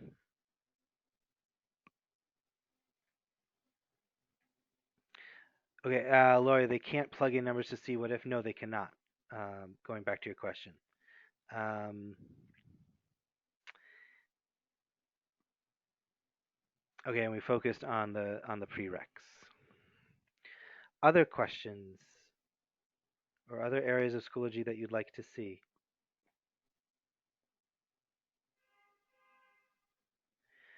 Can you add a second materials tab, for example, for the support materials such as writing resources? Can you rename the materials tab? So Joanne, are you talking about the folder? It's this tab here on the left-hand side, or the tab within your course?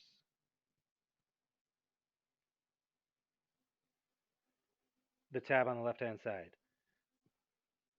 Okay.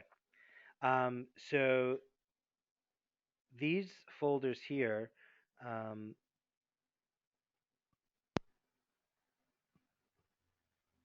if you wanted to edit the folder itself, you can edit the folder by clicking the title, changing the color.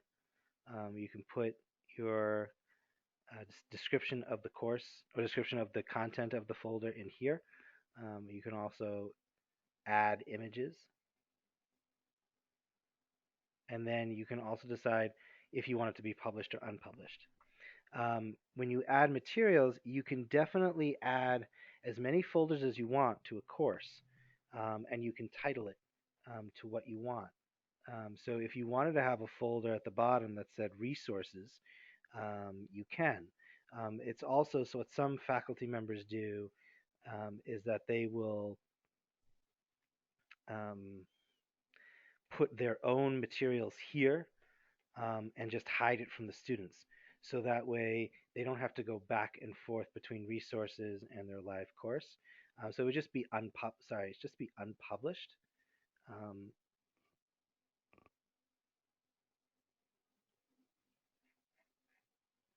and then only you as the instructor would be able to access it, but students would not see it.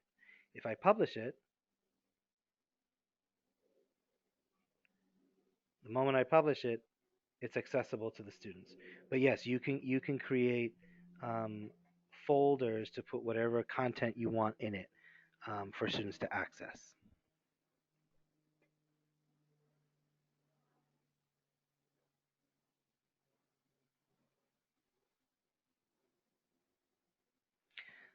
Other questions?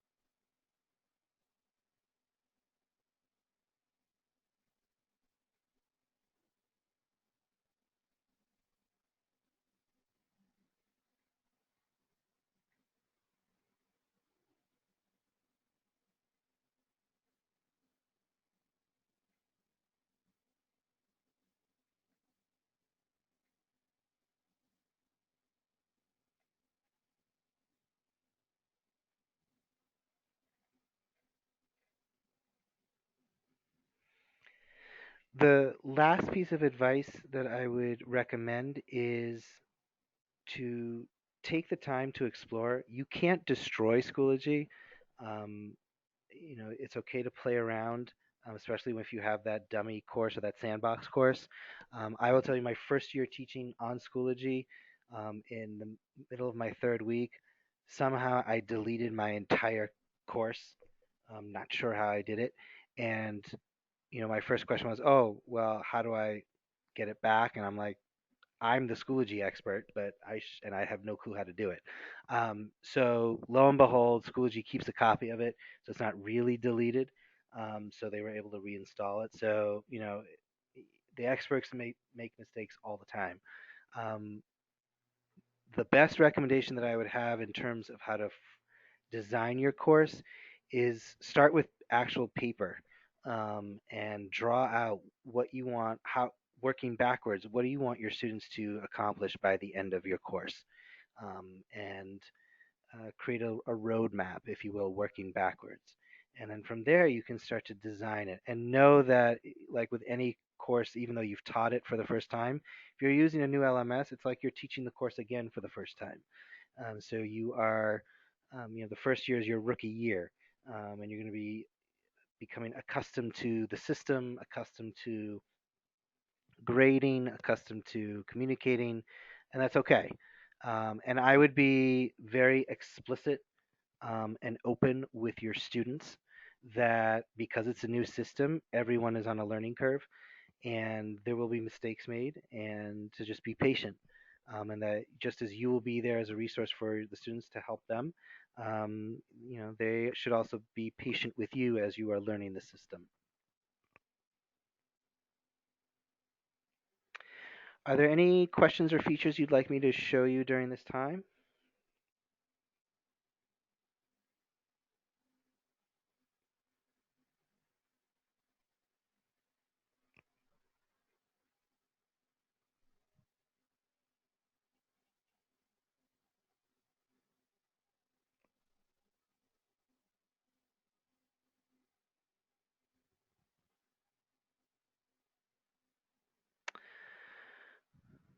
Laurie, that's a great statement. There is a lot of work in your future. It does take time. I would also, like most classes, especially when the flipped classroom phenomena came out, and people were diving in and then burning out very quickly because it was so much to do. Um, I would just focus on one or two areas within Schoology that you want to quote unquote master.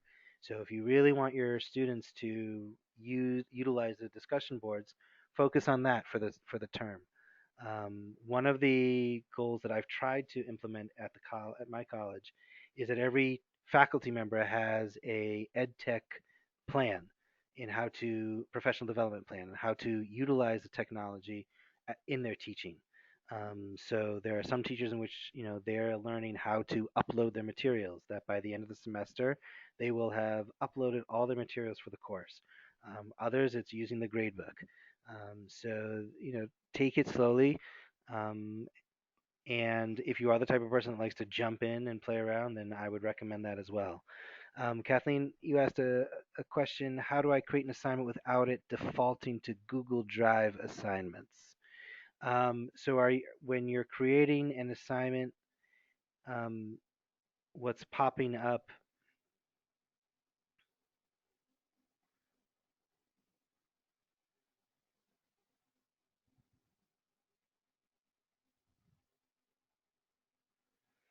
is assigned from the app. That's what that's to which you're referring. So you don't have to click. If you click that, um, that's a new feature with Google, which because you guys are Microsoft, I don't want to confuse you, but I'm happy to show it to you if you want. Um, what it does is there's now a new integration with Google Drive that will basically assign, not only will it share a document or a spreadsheet or a PowerPoint, but it will assign a copy to each individual student, and then they can then complete that assignment or that spreadsheet, and you can score it right on there with the rubric or the grading format that you've scored, and then they can see it back. They can see the comments. They can also resubmit it. It's instead of putting all the material here, you can just do it through Google Drive assignments. They are working with Microsoft to do something similar. Microsoft is a little more complex, um, but the goal is for them to be able to do that as well. When that's ready, the third party app will be available in the App Store, and then Teresa can add it. If you don't want to add something from Google Drive assignments, you can simply type your content here, excuse me, or you can embed from your OneDrive resource app. pardon me, um, and then be able to put it there. So in your live course, in your sandbox course that Teresa set up for you, you should not have this app here available to you.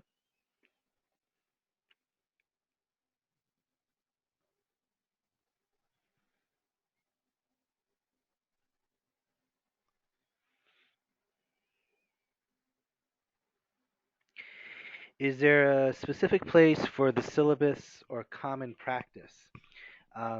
Yes, you should paste it on the student's forehead, so that way they won't question you what's due when, and I didn't know that tests were 40%. It's a great question. Um, Typically, where syllabi would go um, is right in this introduction folder. I'll show you the course that um, that I am going to be teaching in the fall in a few weeks.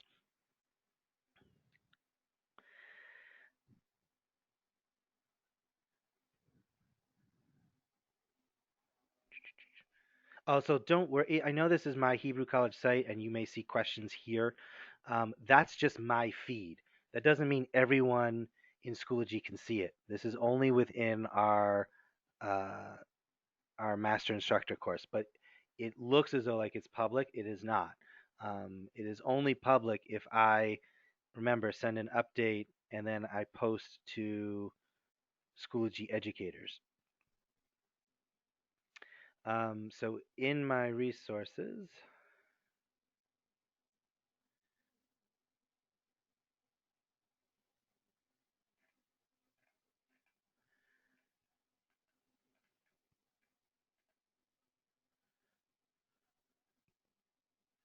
so I typically what I do is my first week, especially because I teach asynchronously, um, have a folder which basically says go here first. Um, and the first thing that they see is the syllabus introductory video. Um, so I make a video of myself talking about the course. Um, I embed the syllabus. We are a Google Apps school, so I embed the syllabus. It's right here. They can also click on it if they wish to download it.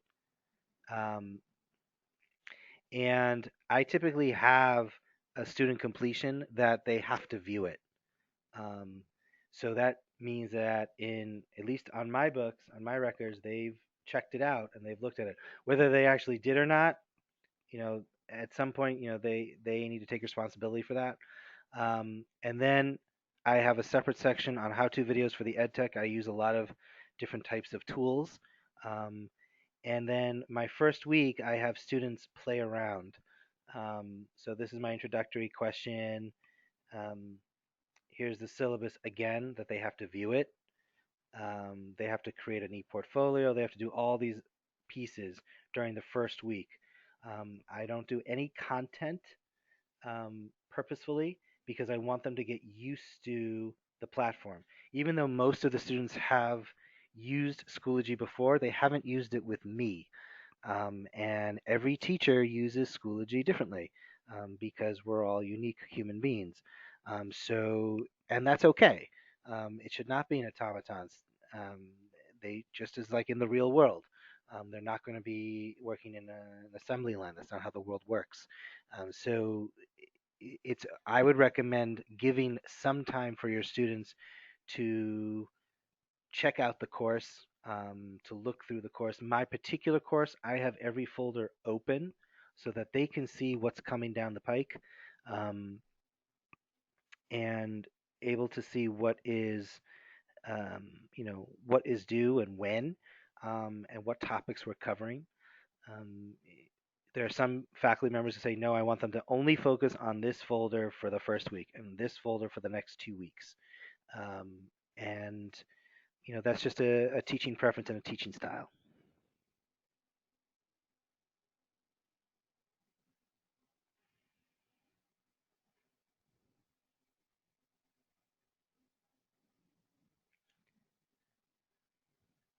Let's check the updates for more questions.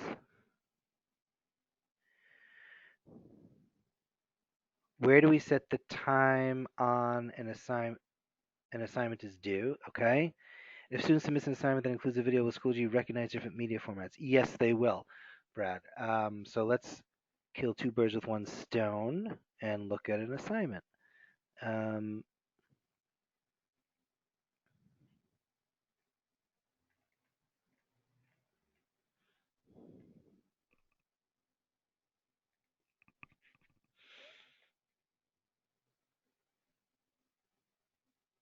so here's an assignment um, that we built yesterday.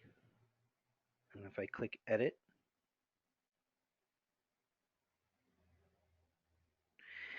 so the due date is right here, and this is the timestamp. When you're building an assignment for the first time, sorry, I'll go back to that. This will be blank.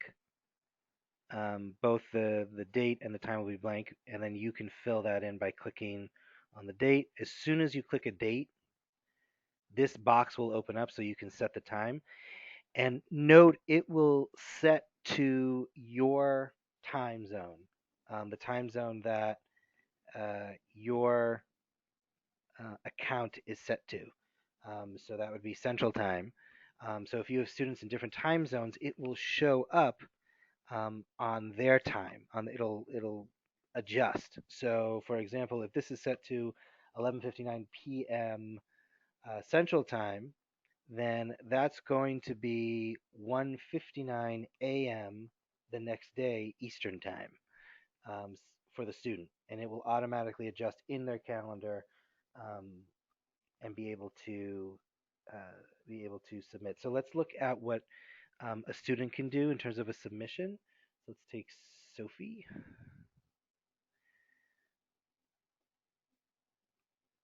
By the way, I use the names Sophie and Jacob. Those are the names of my kids, so that way I know that they are both students. So that's why I keep referring to Sophie. Oops, that's not an assignment. Um, but in a discussion board, so if this is Sophie, she can embed a link to a video. She can also upload a file, um, provided that the file is no more than 500 megabytes, which I hope no one would ever post as a video because that's an awfully big video. Um, and let's look at an assignment.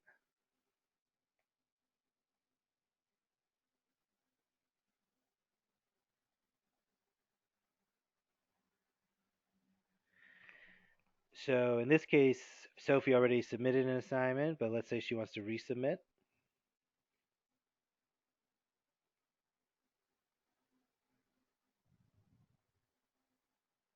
So you can upload. Again, it'll only do 500. I think the actual number is 512 megabytes. Or they could do an audio video recording.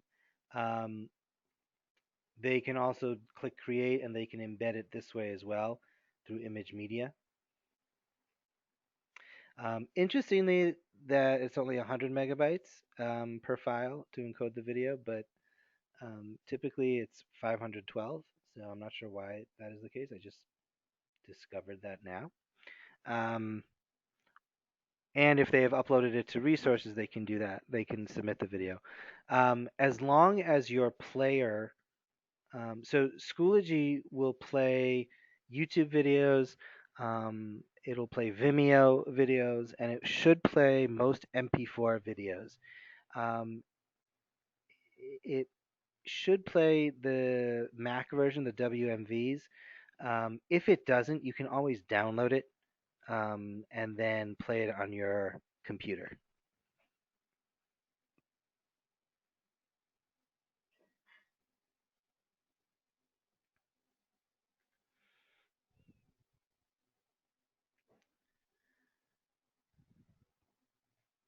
Other questions?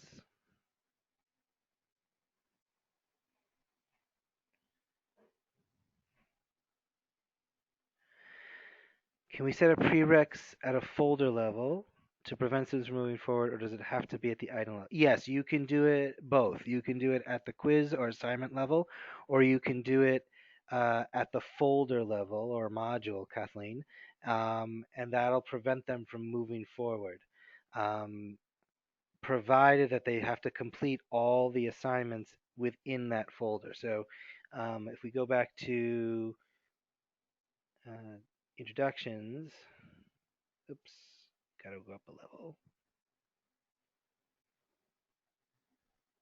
So if I click on student completion, so this would be for the whole, this is folder by folder. So introductions, icebreaker must complete. So it means that the student has to complete everything within that red folder, which could be simply just clicking on the page and viewing, in addition to commenting on a discussion board, in addition to submitting an assignment and scoring a certain number of points. But until the student has done everything in that folder, um, the student cannot move on to the next module or folder. You can also check out student progress. So I can see that Sophie has completed 10% and Joanne has completed 10% of the course. And I can click on what she has done and what she has not done.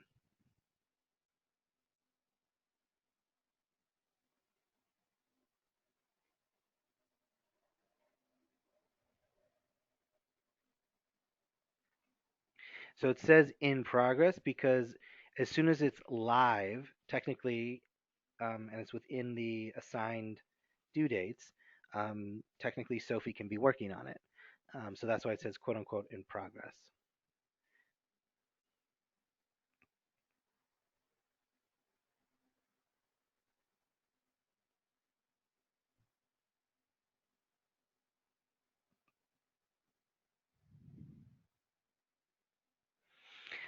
Other questions?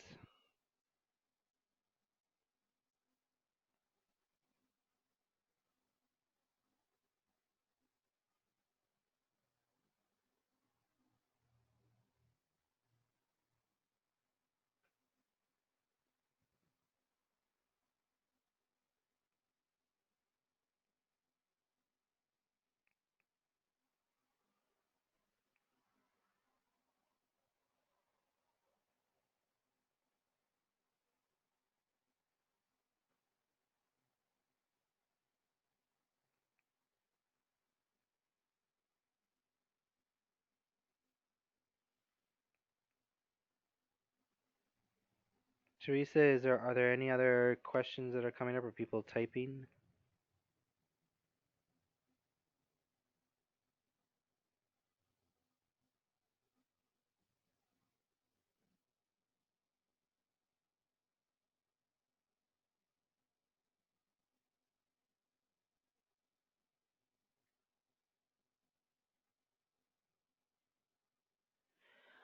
Okay, so what I'm going to do is, as this session is recording as well, I'm going to format it and then upload it to YouTube, and then I'll put both sessions uh, in this course, both as an update as well as in the red folder. You'll see that. Um, the last thing that I will focus on is you have my contact information. You can reach me through this course. You can also reach me through um, my email. Um, I am more than happy to answer questions, uh, and help you out if questions arise. The last thing that I will ask of you is if you would please do me the favor and click here on the in the PowerPoint. I think I also put it below. Um, it's what it does is it's a survey that Schoology collects the data on how these sessions were for you. They share the feedback with me. They share the feedback with the contract trainers, so that way, we can improve our training practices because we are also learning as well. So it's located right here um, in the PowerPoint presentation, which I've embedded for you, so you should be able to see it. And I just want to say this has been a pleasure working with you. I'm sorry I couldn't hear you or see you, but based on the questions and the activity, you really are in good shape. And I wish you all well in the upcoming semester. And thank you very much for your time.